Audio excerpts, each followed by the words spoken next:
Hi everyone, it's Kim from Art Anthology. Thank you for joining me this morning. We are going to get started here in just a couple minutes. We'll give everyone an opportunity to find us and join us.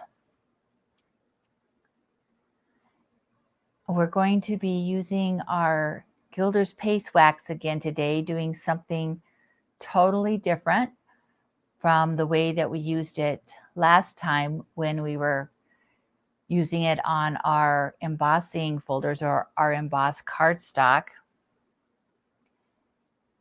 And today we're going to be coloring our images, our stamped images, using it more as a paint and a brush. But again, it's very easy to do and it's very forgiving, and that's what I love about it. So we'll give everybody about 30 more seconds to hop on, and then we're going to get started. As always, we have a lot to do in just an hour's time.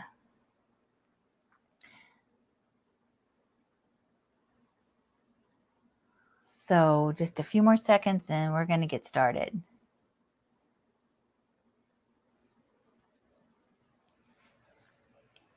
And I think we're just going to get started. So if you just hopped on, thanks for joining us today. We are going to be using our Gilder's Paste Wax again, but doing something again different with it than we have done before. And this is what we're going to be doing. Our project is going to be coloring in this owl. And this is a stamp from Stamplistic. It's a Dean Russo image. And this is called Perched Owl. And this is hopefully what we're going to end up with, something close to this. And when you look at the stamped image, this is the packaging, but this is how it starts out. And his images are ideal for mixed media, and in particular, this technique. I think this is an easy way to color in his images because there's so much detail to them. They can kind of be intimidating when you first look at them. But let's get started. And what I'm going to do today is not difficult, and I'm going to be working at a rather fast pace. Now, know when I work at home personally, I am not moving this fast, especially if it's an image I have not colored before, but I have colored this guy before. So I have one that I'm kind of looking off of as a reference, just so I can move along fairly quickly so you can see this technique from the beginning to the end. This should be something relaxing, not like I have to hurry up and get this done. So let's start at the beginning. We need to stamp our image. You need to have some kind of a stamping platform because we need to leave this stamp in our platform. That is very, very important. The second thing is have your piece of paper. I'm going to be working on gray cardstock. Again, it does not matter what weight. This is, I'm going to guess, around 85 pounds. I honestly don't know, and it doesn't matter. You can work on whatever you want. I would work on a smooth cardstock and not something textured. I think that would be much easier for you to color in. Now, one thing that is important is when you put this into your MISTI or your stamping tool, you need to make sure it's in there snug against the two sides. This I cannot stress. This is more important than having a good stamped image. And you're going to see why when we finish that I really can't stress enough how important this is. So I'm going to take my time and make sure this is snug against both sides because I'm going to be putting my colored image in here at the end. And there's nothing more discouraging than putting it in and not stamping exactly in the same spot. So make sure, take your time, make sure that's in there good, that you've cut that to a nice straight 90-degree angle. You also need to use archival ink. Because we're working with the waxes, any other ink is not going to dry. So if you stamped this time with something else, you can paint on top of it with the the Gilder's Paste Wax, but we are going to stamp on top of our finished colored image, and we have to use archival ink. If you don't, the ink will never dry. It's just going to smear. So you're going to have done a lot of work for nothing. So let's stamp up or ink up our stamp, I should say.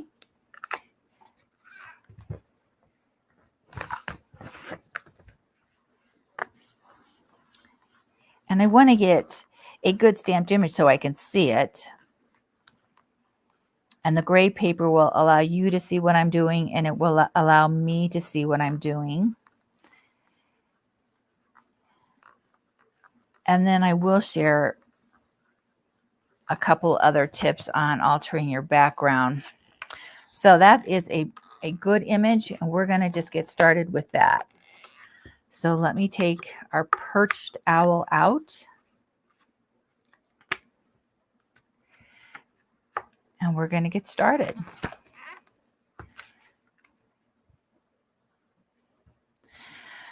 Now, the first time I colored him, I was not fast. But again, for the sake of time, I am going to have a reference piece here that I can look at just so I can move along fairly fast. There's no right or wrong way to apply your colors. You're going to see that I apply, sometimes I start with a light, sometimes I start with a dark. It doesn't really matter. I will go back and forth probably between several other colors.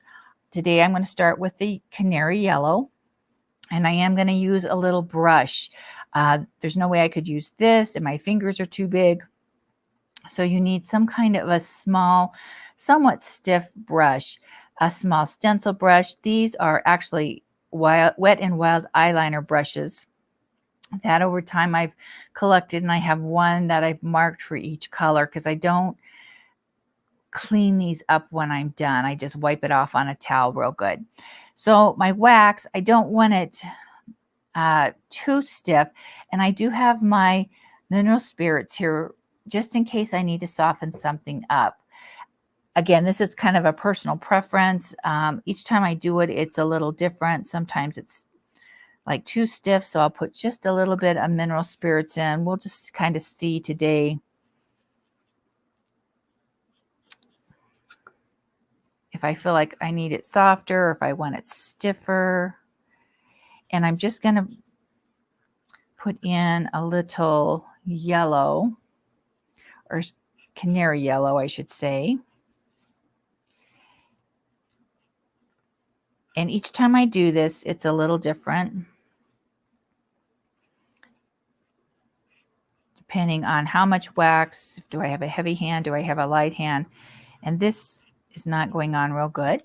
So I am going to soften some of this up. And I'm just going to, I don't want to make this whole thing real soft. So I'm going to take just a little bit of my odorless mineral spirits, and I'm going to put it, just draw a couple drops in here on the side, and I can see where it's wet, because again, I don't want to make the whole tin super soft.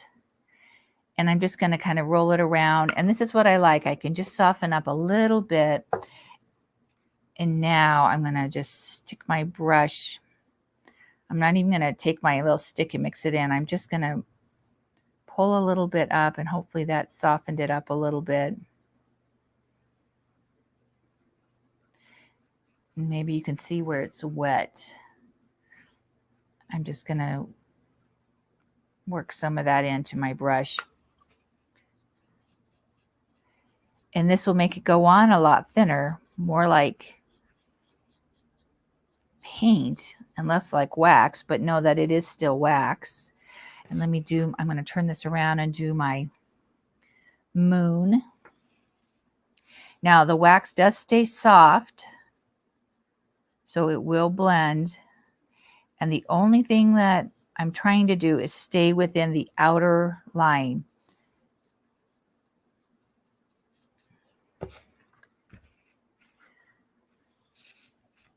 I'm not trying to, there's no inner lines that I'm trying to stay within, just the outer line.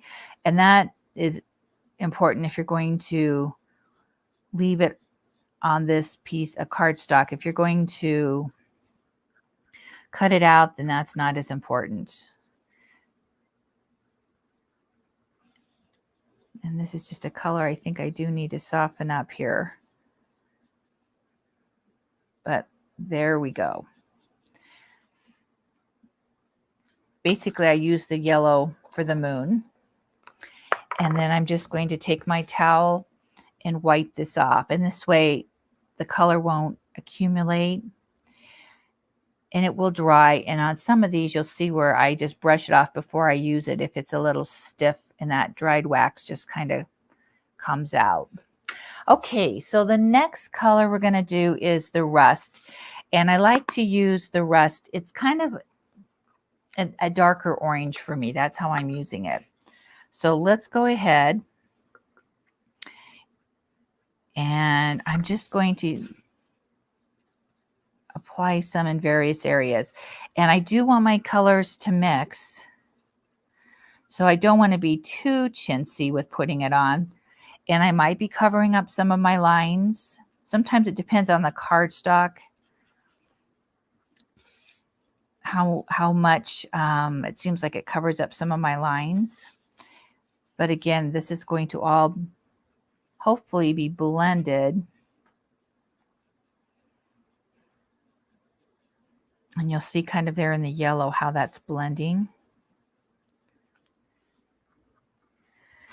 And let's see, put, I guess, a little here.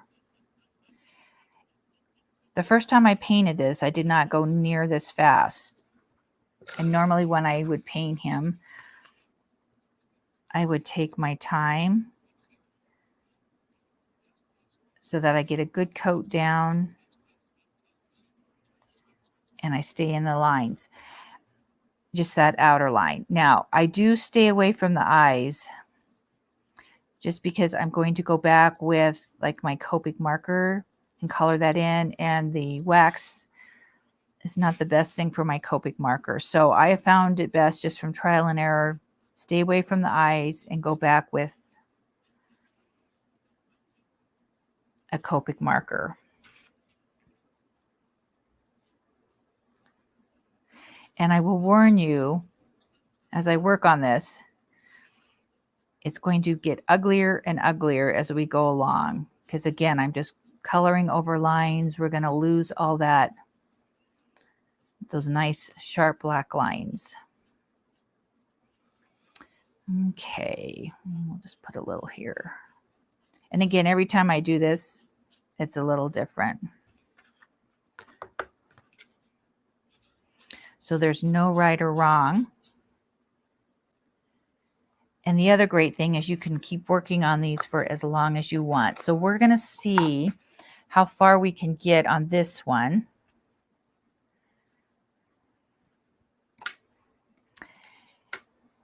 And I'm going to take my Tulip Red next.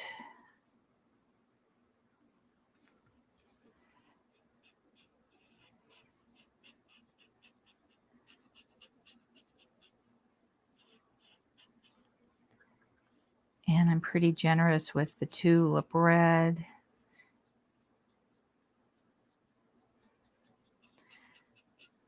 And again, I would not be working this fast if I was working on my own.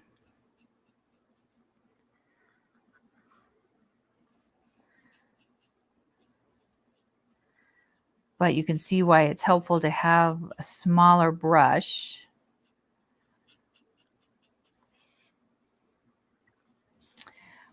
Let's see, where else do we want to put a little? Put a little here. Okay, and we may be coming back to this one. And then I'm going to use some pinotage and work that in. This one has, I'm using a lot of colors on this owl, probably just because I was playing the first time I did it and went back and forth with several colors. Now, you'll notice how dry my pinotage is, and I'm going to start with it being dry, and then I may need to add a little mineral spirits. And if I do, I'm just going to add it to this little piece here in the center. I don't, again, need to get this whole thing super wet because this is not a color that I would normally have real creamy just because it is such a dark color, and I can control it better if it's not super wet or super creamy, I should say. It's never really wet.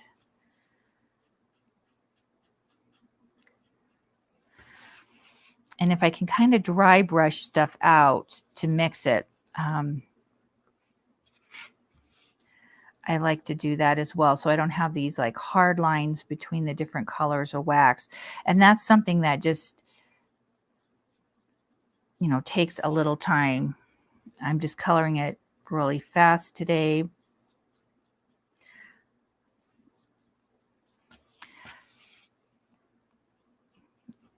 But if I can kind of like dry brush it out, not have a lot on, and blend it with the color that it sits next to, I like to be able to do that.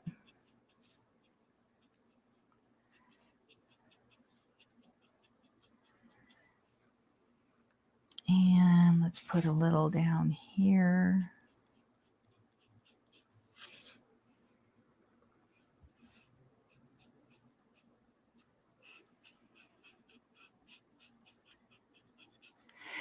If you put something on that you don't like, obviously you can't get it back off. But one nice thing about the wax is you can just basically color over it and cover up what you don't like. But remember, you're doing this in layers.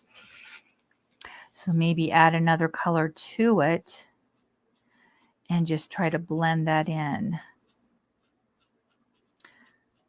So as I color these kind of outer wings, and I am kind of getting out beyond the line there. That's where I'm trying to sort of be careful with that.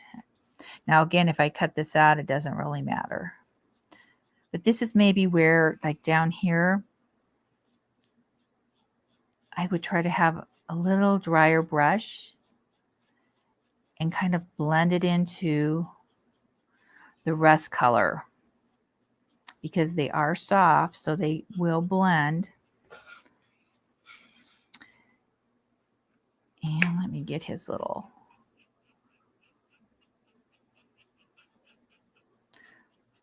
foot here.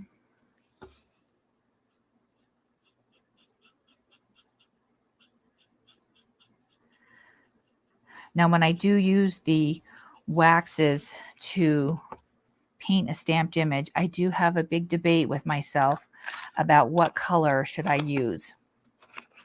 So if I had not had this guy already colored several times, I would be hemming and hawing a lot as to what color. Okay, now I'm going to pop over to my patina color. I always like to have patina in everything. Let me get my little crumbs out of the way here. You can see why I work on something, just because they do spread, or they do get on whatever I have it on. So let's do patina. Now, if I'm using a brush and if I pick up some of the other red color, I do try to remember to wipe my brush off before I stick it back into my tin. Sometimes that happens and sometimes it doesn't. So this is where I'm likely to pick up, say, one of the red colors and plop it back into my tin, not intentionally, but just because that happens. And again, it won't hurt my wax. And I'm just going to try, so here, instead of doing this, I should try to remember, brush it off.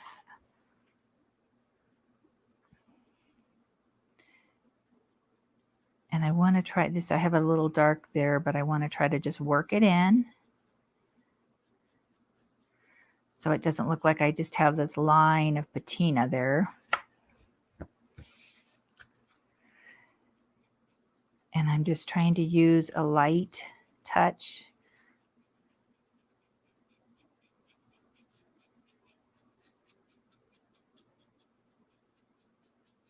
But you can see how that blends in, and I can just soften that up a little bit.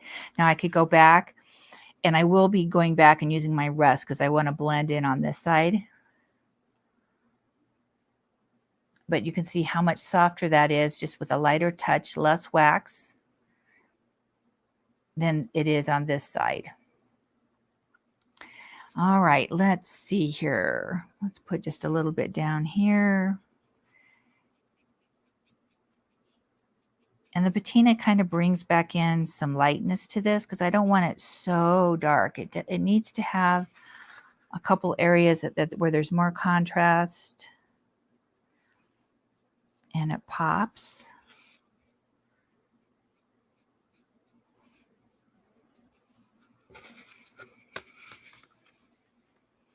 And I'm going to put just a little bit around the edge of his face. Again, you really won't be able to tell this is patina, but it will just add some lightness back into his face.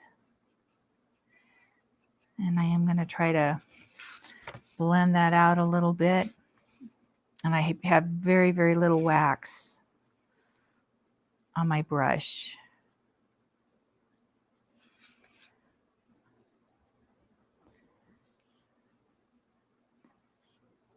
And if you're doing something and you touch it down and there's too much wax, just pick your brush up. You can see how much red I'm picking up and wipe it off. And then just go back and just kind of try to blend that out a little bit.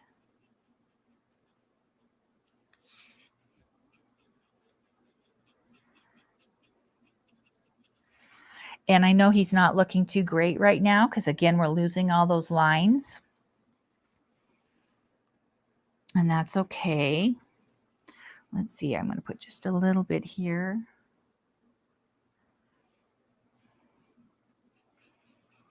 And then I'm going to move on to some other colors just so we can get him to a point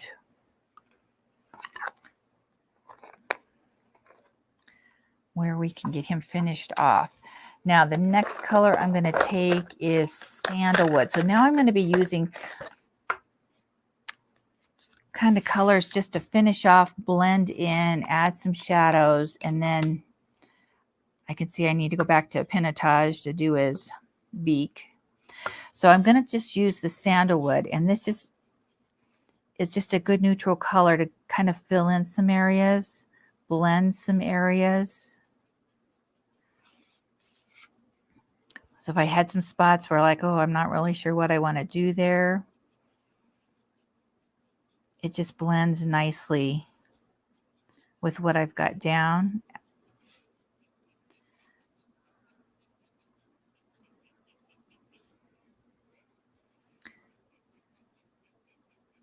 I didn't want to make my owl too colorful.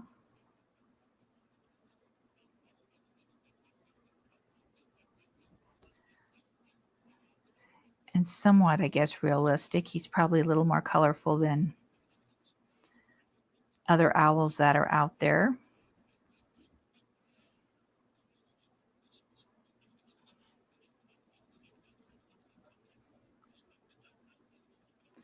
Okay, so I may go back to this. We'll see here. I do know I need to go back to the Pinotage, so let's do that.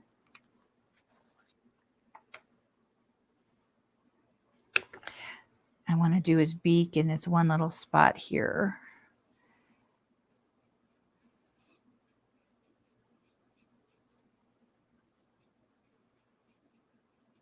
And we'll get his beak here.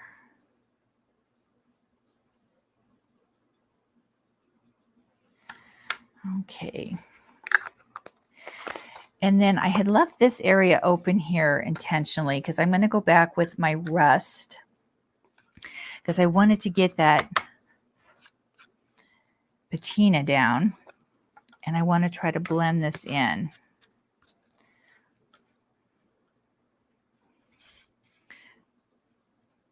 So let me start farthest away from the color I'm going to try to blend into so I can get that wax off my brush, most of it off, and then go back in and try to blend that a little bit with my patina. I don't want to totally cover it up, but I don't want a real definite line either. So this is where you just have to work with it. Again, if I covered up too much of the patina, I can go back and add some of that. Okay, I think we're going to call that good. Let's work on our little stump there, and that one is super easy. I'm just going to take sandalwood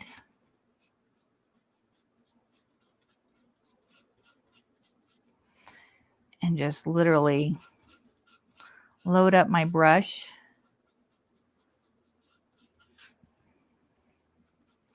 And color that in. Now, you'll see that I'm not going clear down to the edge. I will trim this piece of cardstock down around the owl because I will mount this on a card base. So I'm not going to worry about the bottom, just as long as I get the end of my stump there colored. And the last two colors I'm going to use are slate and even a little black. So let's start with the slate. And again, I'm keeping this one dry. This is not a color that I would want super wet, and it's plenty soft. And the other thing I'm going to do with this, I'm going to use this kind of as the start of a shadow. I'm just going to be very, very light because it's amazing how much this kind of pops. And it's also, it seems like more of a light color because you can really see it. Then it is a dark, it's not black. So let me just put a little bit around. I'm not going to use a lot of it. I basically needed it just for my stump. And then I am going to add a little black.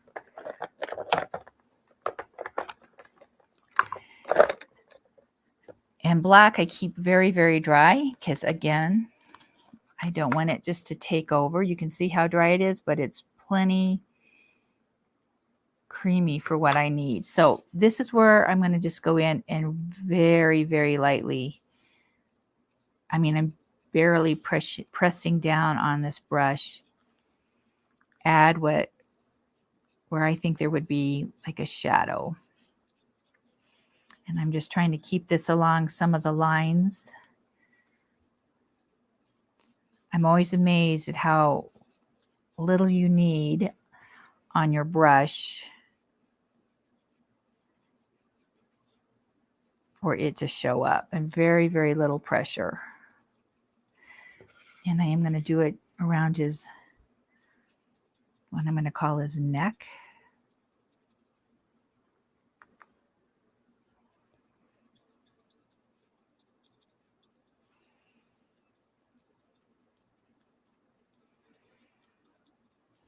And I'm actually going to wipe my brush off a little and then just try to work that out. That's a little darker than.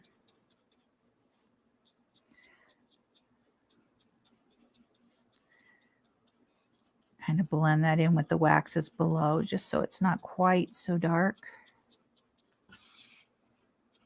And again, this is not, it's looking worse and worse, I know, but this is not how we're going to leave it.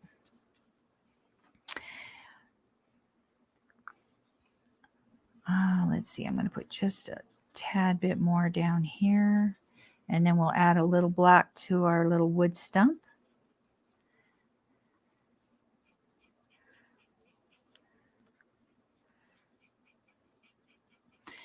And I will put a little bit under his foot here because I think there would be a little bit of a shadow there. And again, I am not great at coloring things, but I find the wax so forgiving because it does blend. And if I want to go back and think, oh, I don't like this, I can go back and do something else. So I think we've got everything colored. And you can see how he's not exactly beautiful, but he's colored. And I am happy with him. So let me just I'm just going to lightly wipe off some of those crumbs. Now you can add some metallic, and I'm going to add just so ever slightly much. The metallic, just because of the wax, it can just take over. So let me show you something here. When I hold it like this, you can see what he looks like colored. But when I flip him up in the light, you can see where that metallic is. And when you're holding him and moving him around, you don't want to all of a sudden just have this big blob of metallic. So I add just the tiniest amount, very, very light-handed. So this is antique gold. Again, I put next to nothing. I would rather have too little than too much because, again, you can't take this off.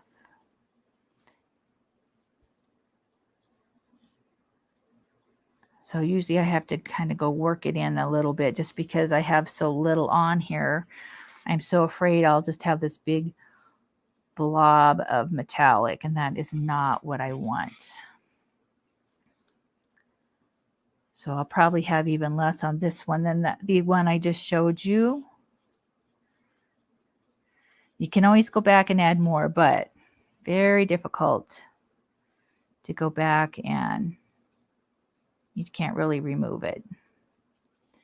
You could put some colored wax over. That's basically what you would have to do. Okay. And I think you can see where I've added the wax, just very, very, very little. And if you don't want to, or excuse me, add the metallic. And if you don't want to add the metallic, you certainly don't have to. Okay, now, a lot of times, this is where I'd say, okay, I'm just going to let it go and air dry. I'll come back tomorrow and buff it up lightly. But we're going to go ahead and hit it with the heat gun. And then we're going to lightly, lightly buff it. So let me do that real quick because we need to speed harden it. We don't want to buff it when it's soft, or we're just going to smear what we did.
Okay, we definitely want to let him cool down because the paper's hot.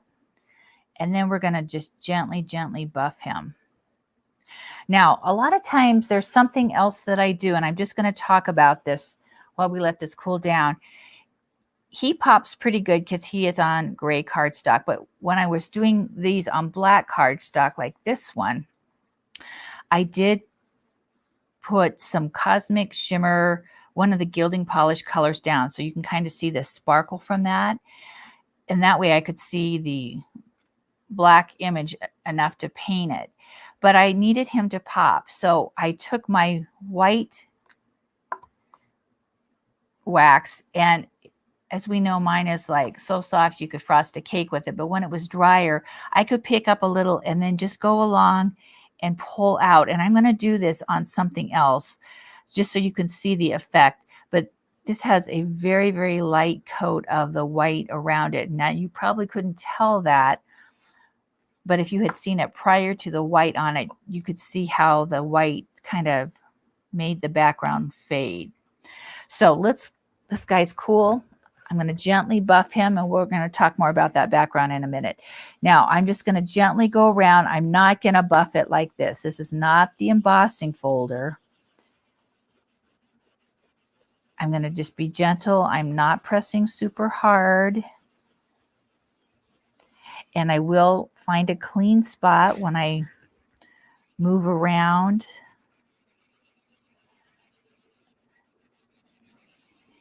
Because I know I'm going to pick up some of that pinotage. So I don't want to really spread that to my gray cardstock, especially if I'm going to be leaving it on this base. And let's see here. We'll find, now that I'm going to go into the yellow, let's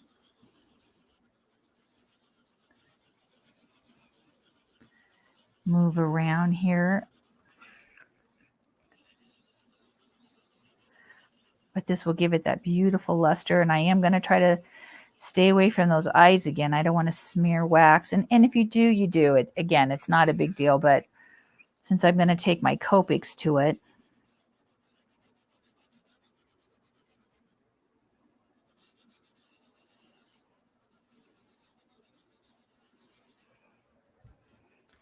and let me come over here and buff up my moon. And I can go back through and just rub your hand. And if it feels waxy anywhere, you can go back and just give that a little more of a rub. Okay, so there we go. You can see that metallic if I get it in the right light. But I'm very happy with how he's colored. Now we need to finish him off because obviously we've lost most of our lines. So this is where you're going to pull back your stamp. And this is why it's important that we left it in our stamp positioner.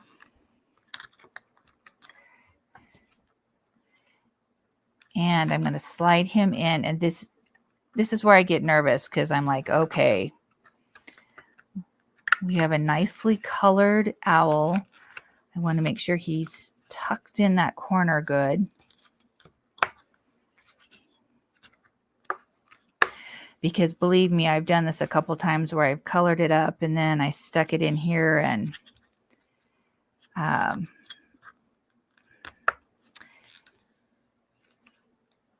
it didn't stamp directly back on the previous image. So let's ink this up. And this is where it's important, again, to have that archival ink, because if I use something else, you could use StazOn. But if I use just a regular ink pad, a dye ink or pigment ink, it will never dry on this wax.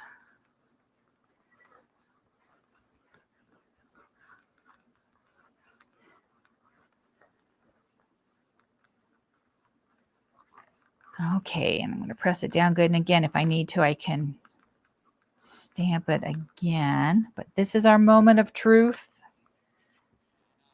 Yes, he stamped perfectly. But he looks totally, totally different now that we have those lines back in there. So if there was something that you didn't like exactly how you colored it, once you stamp those lines back in and that image pops again, you're not going to notice what it was that you didn't like. And then I'll just finish his eyes up with my Copic markers and a white gel pen just to dot his eyes. But I love how he turned out. So let's talk about the backgrounds here. A couple ideas. If you're just doing your first one, just do it on cardstock and just practice with the waxes. I want to show you one where what it looked like before I got to this finished one. So I'm going to tell you a couple things. The first one, you can see real clearly where I just coated this with some Cosmic Shimmer gilding polish. Again, I don't know which one. I think it was the yellow, but I couldn't tell you for sure. But you can see how I colored him in. and you don't really see any of the lines. So that's where we were with our owl before we stamped him. Because he doesn't pop from this background, you can see on this one where I took my white gilder's polish and I picked it up and I just went through the background like this. Now this is on here fairly heavy because this is so creamy right now, but I like to do it more with a drier wax, and then I can just go along and pull this out. And if it's like too much, while it is still soft, you can just take your towel and go back in. Now this is dried, but I would just take my towel and go back in just because I want to smooth that out as much as possible. And then I'm going to hit it with my heat gun. And after I do that, buff it up just like we've always done. And then this is one where I've put it back in to my stamp platform and stamped it again. So you can see the difference between these two and how this guy pops. But again, my wax, my white wax is so soft, it's hard to do this. So that's what my finished guy looks like. Now, I also use the Art Anthology, the Vegas Gold, which is a sorbet, so it has some sparkle. And I did the same thing. So on this one, you can see where I've painted that background before I stamped it with the Vegas Gold, because it's not a real dark gold. And then I stamped it. And then here's one that I colored.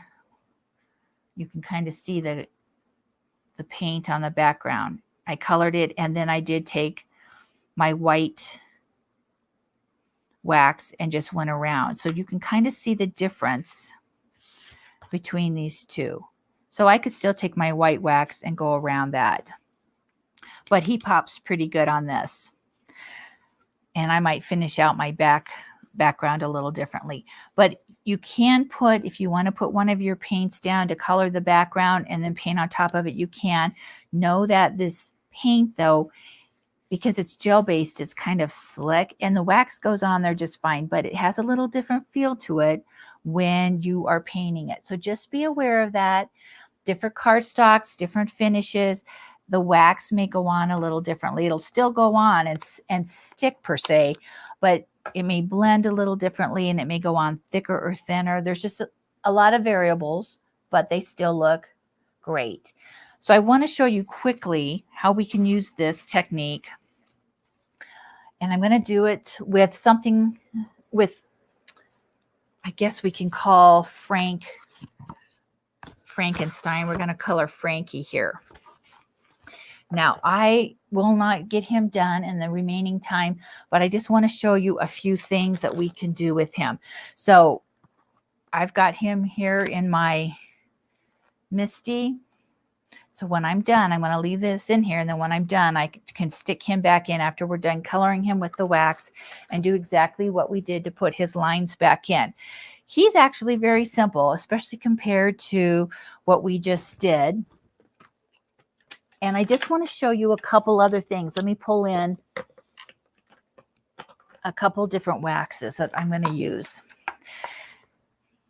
If I have something that I want, like a person, or we'll call Frankie a person, where I want his skin tone to be a certain color, I want his skin tone to be this green, it would be very, very difficult for me to come up with this green with the waxes. Now, you may be able to do that. The only green we have is verdigris, and I don't want to have to sit there and figure out how much of this I need, how much of that to get this green color. So his face and his hands, I am not going to color with the wax. Those are the colors that I want, and that's why I stamped him on this color cardstock. But I can color everything else. So I'm going to start with his pants, and I want them to be blue, but we know that iris blue is pretty potent. So I'm going to soften that out, and I'm going to start with my white wax, and we know that I have this so creamy, I can easily put some on. So I'm going to just put a lot of color on.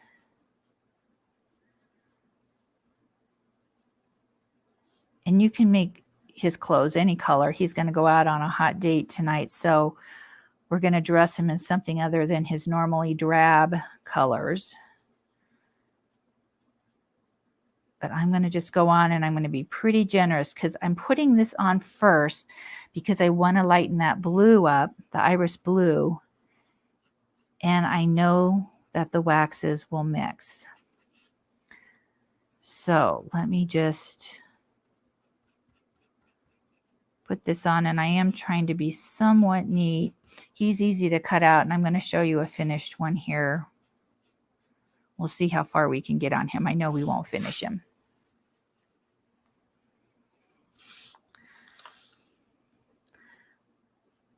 But this is what's so great about these waxes. They're soft and they blend. And if I get off like on his boots or something, that's okay because I'm going to color his boots. And whatever gets off is just going to blend in. So not a big deal. So in this case, it's good that my white is so soft. Just because I can add a lot on there. And let me just kind of smooth that out a little bit.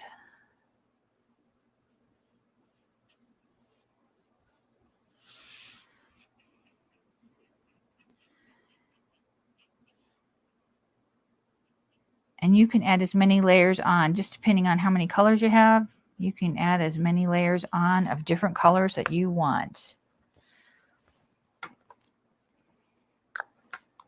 Okay, so let's go to the iris blue, and I'm just going to wipe this off a little bit. So iris blue is pretty potent. Again, I try to keep this one a little drier. And I'm just going to go down.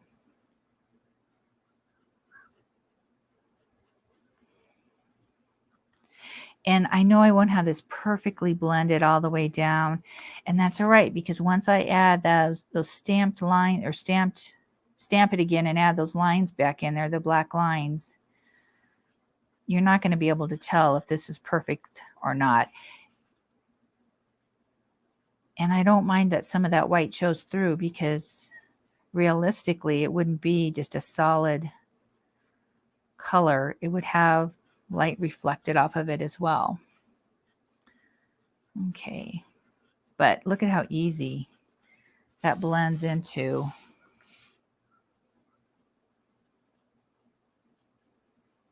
the white wax and lightens up the blue. So you can mix the waxes to get different colors. But again, I didn't want to have to fuss with trying to come up with the green for his face.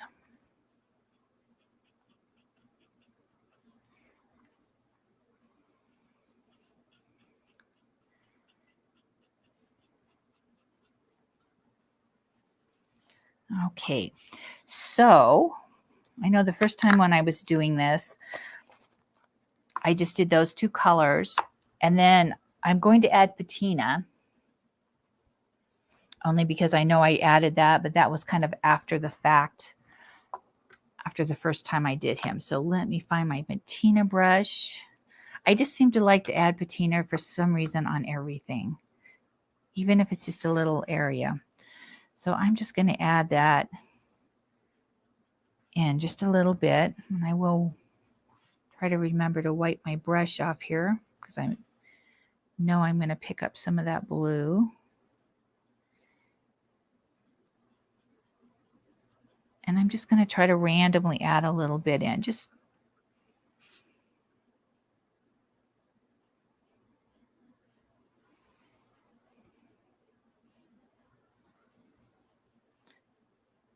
to kind of bring another color in there.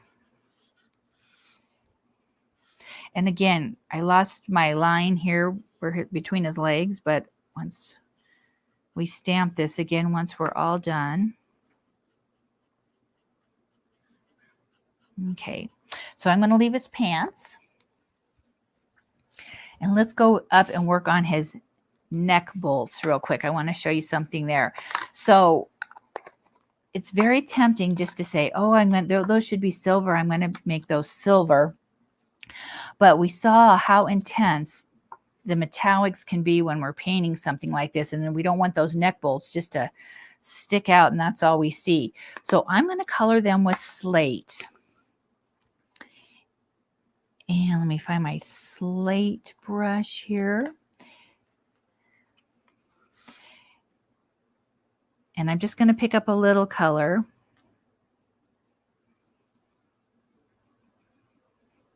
And I did the neck bolts after I did the jacket, but I want to make sure I can show you this. So we're just going to do them right now.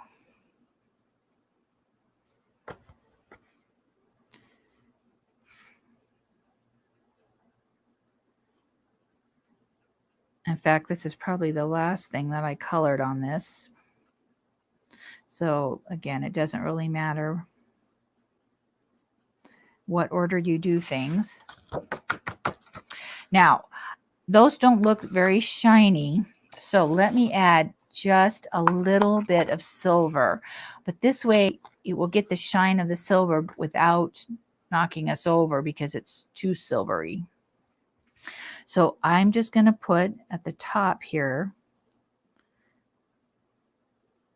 I'm not going to color the whole thing in silver.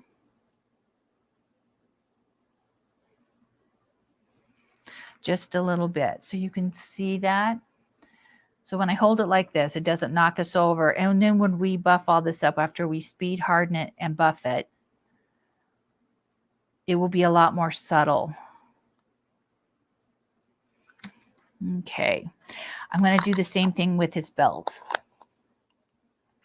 Let's do that. So I colored that with Sandalwood. Same exact thing. And again, his bolts and his belt I did at the very end, but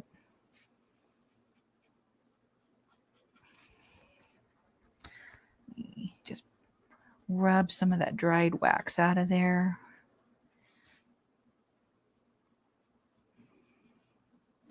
But this way it looked like he had a shiny belt buckle, but it just didn't hit us in the face when we looked at it. Okay. So I'll just take the antique gold since I have that out. Same principle as his neck bolts. We're going to add just a little bit.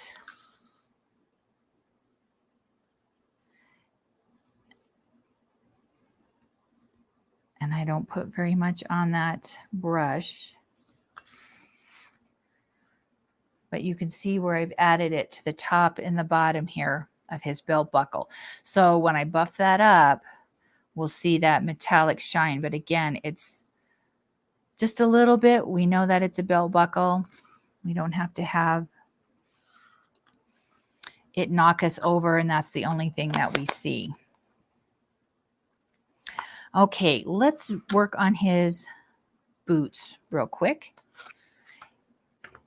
And let's see, my slate.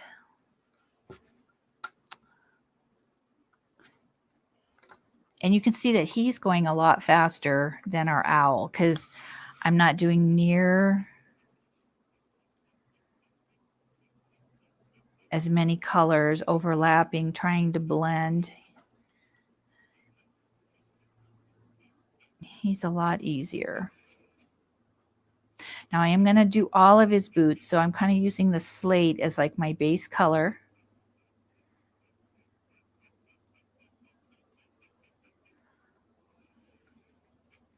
And I'm not worried that I'm coloring all those lines up.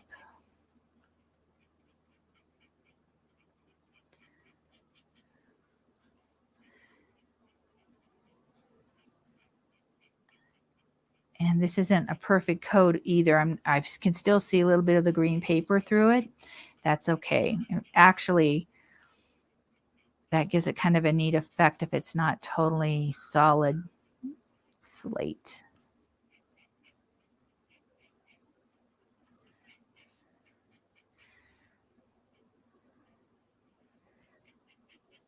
Okay.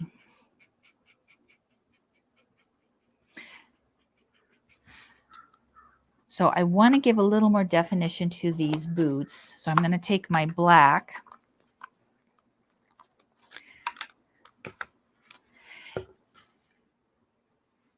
And I know my soles, I definitely want those to be black.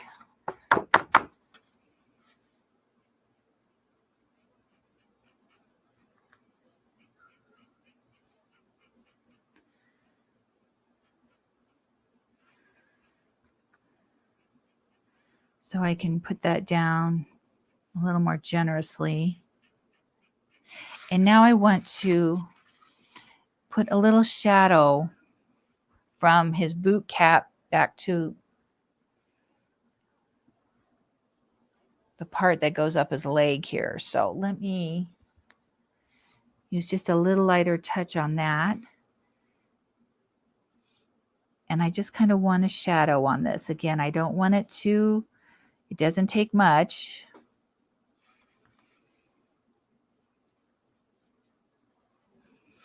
Just a little bit.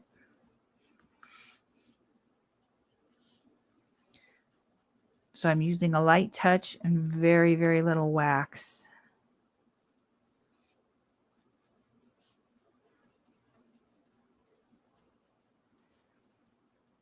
And then once I stamp it again, all of these lines will come back in. The other thing that I'm going to do while I have my black out is I know there is a line here and I can always refer back to my stamp, but I'm just going to take, I can't really see that line, but I know it's between his legs. So just kind of like off to one side, I'm just going to add just a really light line of this black, because I know once that line gets stamped back in there, this is just going to look like a shadow. Very, very, very light.